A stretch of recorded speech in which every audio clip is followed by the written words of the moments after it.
کلا یکی دو تا حتی پیامم به نگار داده بودم که نگار این با کسی اوکی، گفت نه با کسی اوکی نیست، اگه اوکی بشه میگم به.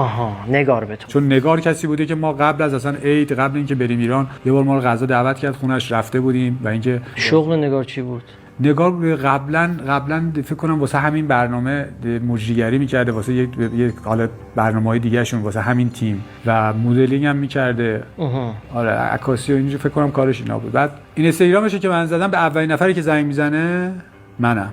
زنگ میزنه میگه علیرضا اینستام هک شده. منم میگم که به فلانم که هک شده.